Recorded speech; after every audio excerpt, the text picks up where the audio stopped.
Kırgızistan'da ticaretle uğraşan Uygur iş adamı suikaste uğradı. 19 Ekim Kırgızistan haber ajanslarının bilgilerine göre günlerdir Kırgızistan'da kaybolan Doğu Türkistanlı iş adamı Gafur Abdurrahman'ın 8 zanlı tarafından öldürüldüğü bildirildi.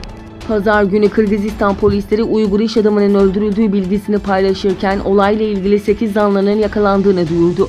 Kırgız hükümeti tarafından tüm evrakları hazırlanıp vatandaşı olduğu ülkeye teslim edilmek üzere götürüldüğü Doğu Türkistan ile Kırgızistan arası Tograk sınır kapısında görevli Çinlilerin Gafur'un cenazesini kabul etmemesi sonucu Kırgızistan'daki bir mezarlığa defnedildiği bildirildi.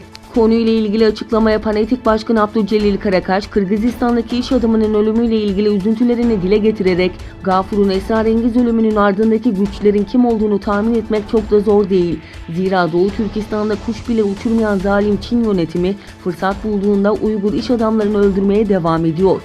Uluslararası kamuoyundan ve Kırgız dostlarımızdan konuyu birlikte araştırmaya davet ediyorum.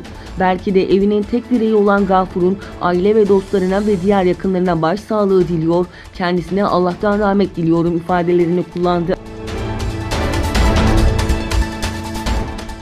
Çin yönetimi Çin'in iç kesimlerinden Doğu Türkistan'a gelmek isteyen Çinliler için yeni destek paketini açıkladı. Pekin hükümeti tarafından herkesin dikkatini çekecek cazip teklifler sunularak milyonlarca Çinlinin Doğu Türkistan'a gelmeleri için bölgede en güzel yaşam şartları ve her türlü desteğin sağlanacağı vaadiyle gelen her Çinliye ilk olarak 50 dönüm arazi verileceği bildirildi.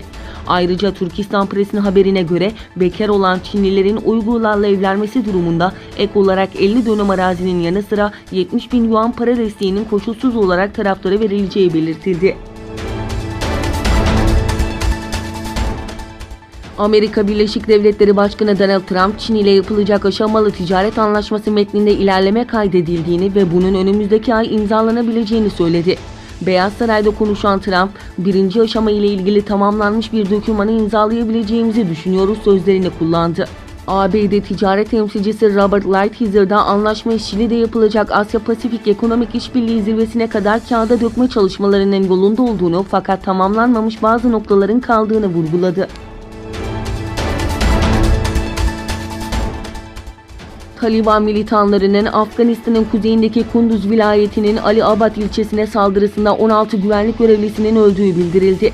Kunduz Emniyet Müdürü Abdülreşit Beşir basına yaptığı açıklamada onlarca militanın Ali Abad'ın merkezine saldırdığını belirtti.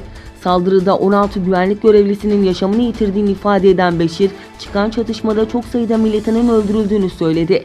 Beşir, ilçede Taliban'a yönelik operasyonun devam ettiğini kaydetti. Cumhurbaşkanı Recep Tayyip Erdoğan ve Rusya Devlet Başkanı Vladimir Putin, Rusya'nın Soçi kentinde gerçekleştirdikleri baş başa ve heyetler arası görüşmelerin ardından ortak basın toplantısı gerçekleştirdi. Görüşmede Suriye'nin toprak bütünlüğü ve siyasi birliğinin sağlanması ile mültecilerin geri dönüşü noktasında tarihi bir mutabakata imza attıklarını söyleyen Erdoğan, Tel Rifat ve Münbiç'teki tüm YPG'li teröristler silahlarıyla beraber bu bölgenin dışına çıkarılacaktır dedi. Putin ise açıklamasında Türkiye'nin ulusal güvenliğine yönelik adımlar atmak isteğini anlayışla karşıladığımızı birçok kez söyledik dedi.